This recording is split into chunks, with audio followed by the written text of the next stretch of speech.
in order to have got to this point that I am now, I thought I'd take you back a little bit through my journey and then talk a wee bit about what I see next in the future.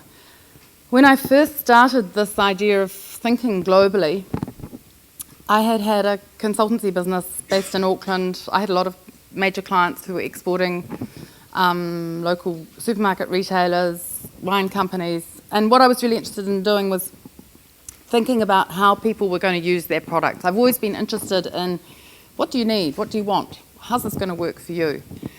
And I published my first book in 1987, which was a collection of my listener recipes, and I never thought to do it any other way. I just thought, well, this is what I'm going to do. I'm just going to put my timer on because I could talk way too long. And then as soon as I started making that book, I was just hooked into the jigsaw puzzle of it. It was really, really fun. Never made any money. The first 10,000 copies arrived in the garage, and I'd been up to China to proofpress them, and I thought, holy crap, now what do I do? So then, over the years, by publishing more books, I really learnt about the supply chain and the value chain, and I got really good at that, and I thought, do you know what? This works really well in this market, and normally what happens is companies come to New Zealand and they think, whether it's a tyre company or a technology company, they think, well, this is a nice little test market, we'll work it all out here and then we'll roll it out around the world. And I thought, well, I've rolled this out in New Zealand really well, why don't I roll it out around the world? So I was having children at the stage and my life was really busy, so I divested myself of my consultancy business and I came back home so that I could actually be a bit more of a mum than just being away all the time. And I started this idea. I had this idea about, I was a busy working mother, there must have been lots of other busy working mothers out there, and who wanted to eat fresh food and feel successful in the kitchen and not feel harried at the end of the day that they couldn't put something on the table without opening a packet or a can. So I came up with this idea which was called Great Food for Busy Lives. Some of you might know that book, it was the best of Annabel Langbein. So I designed it, I photographed it, I tell you what, I nearly killed myself. I did that book from woe to go in something like 14 weeks, which was just phenomenal. And at the end my children said to me, don't ever do that again, because they were those 18-hour days. And but I ended up with this book. I was really excited about it, and I took it over to test market it to a company in Australia, Murdoch Books, and they said, hey, we think this is a fantastic idea. We'll sell it for you in Frankfurt. And I said, well, would you mind if I took it to Frankfurt? I'd be really interested in selling it. So off I went to Frankfurt. I took my fantastic husband and a marvellous woman, Doris Mosdale, some of you might know, who was the chief bar at Whitcoulls, who's always been my supporter and advocate. And she was, go girl, so I dragged them over to Frankfurt. Arrived in Frankfurt, it's 8 square miles of exhibition space. I had booked the smallest stand that you could get that was about $1,500 within the New Zealand stand. And I arrived there and I thought, who do you think you are that you could come into this market and be competitive? I locked myself in the toilet. I had the worst anxiety attack ever. Then I gave myself a damn good talking to, and I thought, well, you haven't come all this way to be pathetic, girl. Get out there. So I went out, I phoned some of my nannies that very day, and they were living in ex-nannies, Sweden and Germany and Denmark. I said, I need you to do something for me today. This is called not really being prepared in market research, but thinking, help, I need to get on with this. So I said, who's publishing cookbooks that look really good? When you go to the bookstore, what are the names that you see on the back of the spines? Was one name that kept coming up. And then I put my head down in Frankfurt, got myself a really good pair of trousers, and I heard this name kept coming up of this German publisher. So off I marched, and everybody in the New Zealand stand all said to me, you are completely nuts. You're never going to sell books in the English language, let alone a foreign language. But I just had this absolute instinct. I knew that where I was at was just right on the timing. So I marched onto the stand, and it was a really beautiful stand, the kind of stand that you really hope that New Zealand might have. It was all beautiful wood panelling and a lovely bar and intimate, nice lighting and people walking around filling glasses of nice champagne and people smoking cigars, and it was really happening. So I walked onto the stand and I said, is Ludwig Kerneman there, please? And, getting an appointment with any of these people, it's like, it's a closed shop. You just can't get in. And so the little lady managing the diary, she said, well, who are you and do you have an appointment? And I said, no, but I know he's going to want to see me. I've just got the most fantastic idea that's going to make him a hell of a lot of money. So this guy comes over and he's smoking a cigar, and I've always run a bit close to the wind, so the book was just in galleys. I hadn't actually managed to get it finally printed. And he flicked it like this. He called two guys over, and within 30 seconds he said to me, "I'll take 500,000 copies world rights." Now, I was a wee bit naive because I thought, well, I don't really want to sell world rights. So I said, well, I don't want to sell world rights. And he said, well, that's the deal, take it or leave it. Went back to his cigar and his other meetings. So I went back to the New Zealand stand, had to lie on the floor, be intravenously fed vodka. Thinking, oh my God, now what do I do? And I spent about the next 2 days just thinking and thinking. And I went back to him on the Friday morning and I said, look, I've got this little wee market in New Zealand. Everybody knows me. I'm starting to build a brand there. I've got a whole look and feel for what I do. I run the whole gig from making the book, writing the book, getting it printed, distributing it, doing the whole thing. And it just works really well for me. Is it possible that I could do this? And he said, oh, well, he said, you can have the English language. I'll take 300,000 copies of foreign languages. So I was like, oh, gosh, this is good. Tick, sign, got the money. It was like, I thought, this publishing caper has a lot to be recommended. So the next year I went back and I had spent quite a lot of time thinking about this concept about the Pacific, which has always, I think, been a very devalued culture food-wise. And it's a really resourceful culture and a really beautiful culture. So I took a photographer with me, Kieran Scott, fantastic photographer, and I made this dummy, and it was only about 12 spreads, and a whole philosophy behind it around resourcefulness and fresh produce and things. And he sat there for about 20 minutes, and he just went backwards and forwards over these pages, and he had a very beautiful, harried-looking young woman who followed him round looking at his orders, and she was looking even more harried this time.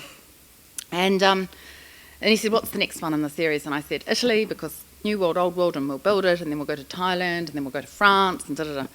He said, I'll do a deal, a two-book deal, and 1.2 million copies. Well, I thought, I need to get some good advice here. So I rang Wendy Pye, and I said, look, Wendy, you don't know me, but I've got this deal happening, and I just need to figure out a bit of stuff here, because it's really important to me that I manage my IP right. And she put me onto a really good lawyer, and I got the contract that actually I really needed, because about 8 months later, after I'd had the first 2 payments, which actually paid for me to go off to Italy and research the trip and take my family on a sabbatical and pay off my house, this guy went bankrupt for £450 million.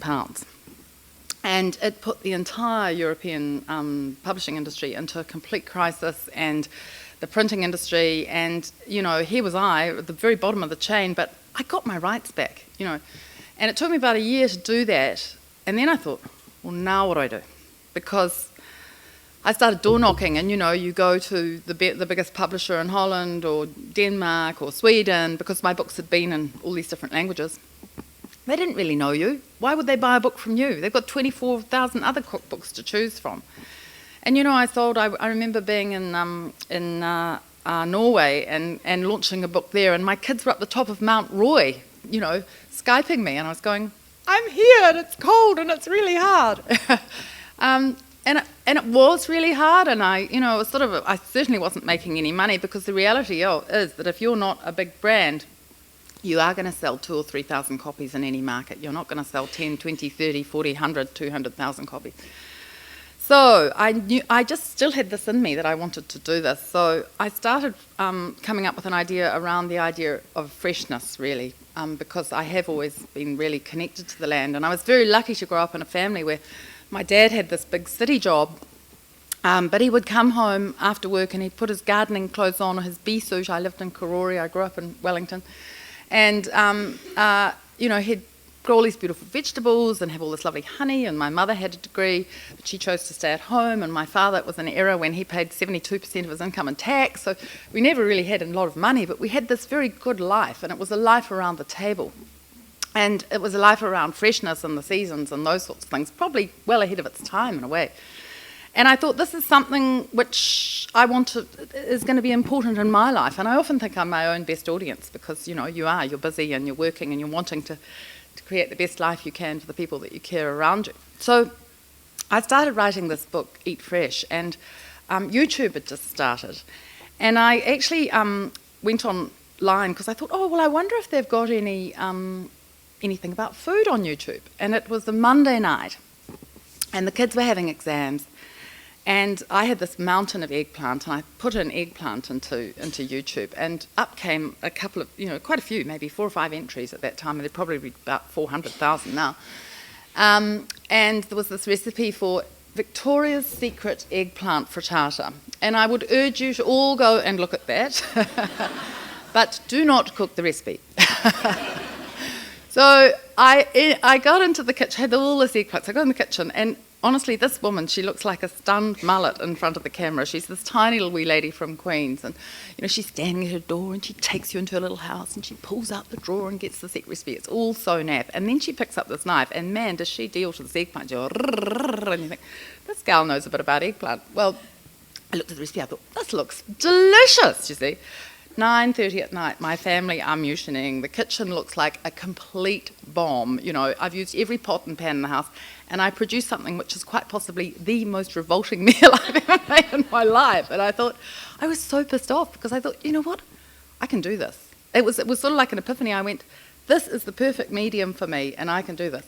So what I did was I front-end loaded a model and got sponsorship from Fonterra and Villa Maria to make 10 little video clips. And I think I was the first company in the world, the first publisher in the world, to make an interactive book. So this is about 7 years ago. And I had these little clips because I thought most people are like me, we're kinesthetic learners, and if you see how to make something, it gives you the confidence to try it rather than a wall of words. So I made these little clips, and the idea was that as interstitials, when you think about programming for television, it's usually done in a 30-minute block. And most of the programs aren't 30 minutes long because they allow time for advertising and everything else. But on a lot of cable channels, they don't have enough advertising. So mine were these fillers, and I could give them away free because I'd already paid for them at the back. And it was a great way for me to do some brand building into these markets that I was trying to be active in, really at no cost. And they went out, and various channels put them on. And about, I don't know, it must have been about a month later, I got a phone call, and it was a senior executive from Fremantle Media. And for those of you who don't know Fremantle Media, they are one of the biggest media companies in the world. They're part of the Bertelsmann Group, and they're based out of London. They have offices all around the world. They do Idol, they do Jamie Oliver, they do all these huge programs. And this guy said to me, he said, we've just seen your clips on YouTube, and we'd like to meet with you. Can you come to Cannes next week? I was like, yes. So, you have the crisis about the dress and forget the lipstick and anyway, had this meeting. And I was so excited because I thought they were interested in my little interstitial concept. You see, I said, no, we're not even vaguely interested in that. We want you to be a star. Oh, well, what does that mean? So they said, well, we'll give you some money for a pilot. You figure out what your brand's about. You figure out what it is that you want to do here. And actually, we wouldn't be talking to you if you weren't from New Zealand. Because if we're going to build a brand with an unknown person, you're not from America, you're not from a big market like England or America or anywhere. If you were in Holland, we wouldn't even be interested. But we can layer so many things here around your scenery and the way of life you have, and also your personality and the way you cook, that we think we can really build a brand here. So that was kind of really exciting. But then I thought I needed to get some really good advice about my brand and also about how I was going to manage this arrangement. And I'd been very lucky because I was the recipient of a trade and enterprise grant. And I used that money to go into America. I hired the most expensive, best person I could, and I should say they were the best person, which actually ended up being the most expensive person I could, who was a woman who'd set up the Food Network in America as a consultant for me. And, I used to just, your eyes would get greasy at the amount of money it cost you every minute talking to her. But it was the most worthwhile thing that I ever did, because she helped me figure out how I should structure the deal so that I could retain all my IP. And actually, in a media company, we're quite unique in the whole world because we own all our IP. We own everything. We own all the IP from the books. We own all the IP from the TV. We license everything now. And she also helped me to really think about my brand and what was going to be that real difference that I could actually break through with. And more, everything I do is about brand, because if you don't have that, you've got nowhere to hang your hat, and you are just another person that isn't differentiated.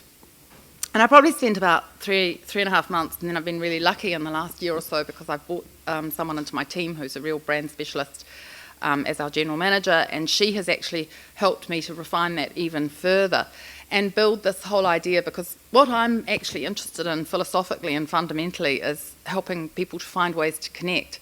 And for me, food has always been it's in my DNA. You know, my mother said I was born with a wooden spoon, and it's been something that I've found really helpful to connect in my own life, because you can have had a really crappy day, you can have a really difficult job, you can live in a really horrible house, your kids might go to school that you don't like, but you can actually come home and you can make this moment out of your day, which can be a real high point where you can actually take some ownership back into your life and cook a meal, and it can cost you nothing. You can cook beans and rice if you want, but you're bringing people together around the table. So I worked out that my brand was really about connecting, and it was about connecting people to the environment and to nature and to their own creativity and to their friends and their family. And that would really help me to actually to articulate that. I have articulated that around the idea of living a free-range life. And over the last year, we have put the most enormous effort into two things. We've put a lot of effort into looking at business models around the world. So we actually, in Holland, we are trialling a new business model there with the biggest publisher, because, as you will all know, media and publishing is in a state of real strife and conflict at the moment, and nobody's really worked out how it can work. So we have invested in that market and are trialling something new there, which that company thinks could be a rollout of the way that they go forward. And we're trialling a slightly different concept in Australia, because as a small company we need to be focused, and even though our books might be in Polish, we can't look after all those markets, and having that focus is allowing us to really work out what we need to do to have relevance in those markets and to get some cut through. And then the other thing that we've done is we've actually invested really heavily into our website, and with fantastic results, and into social media and into these other platforms. And as you roll out, I mean, it's fascinating for me now. I don't know, something like a third of our people now on our Facebook page come from Holland. You know, it's fantastic. And so we've got someone there. Can't write Dutch or speak Dutch. I can speak French and Spanish, but I can't speak those languages. So I've got someone doing all that for us in that market, and she's building, or their team are building for us in that market and doing that for us there. And in Australia, I'm about to go over and live over there for 6 weeks and work in market. And I think you always know that you're successful, and I will always be a New Zealander, but you know you're successful in Australia when they start calling you an Australian. And I noticed a book, because I actually love to write as well, and I've just written a series of stories. One of them's come out in a book already, and it's got stories from great Australian writers, and there's my name on the front. So, yeah. And I'll just leave you with a little thing, because for me the most exciting thing is the fact that around the world people are cooking with me, and I do believe that when you cook, it's a very simple way to feel useful and successful and to build a good life. And I had this, and I don't mean this to sound a brag, but I got this lovely thing on Facebook, and it says, "Hi Annabel, I just want you to know that you inspire me to cook healthy, great and honest food. I love you and your books. Thank you. We've named our little baby girl after you. She's 4 months old now, and her name is Annabel." So isn't that nice? So I just feel incredibly lucky to do what I'm doing. I feel incredibly lucky to be a New Zealander, and I feel incredibly lucky to have spent the last week with these very exciting people that you're going to hear speaking next. We live in a marvellous country, and there's so much opportunity for us. Thank you.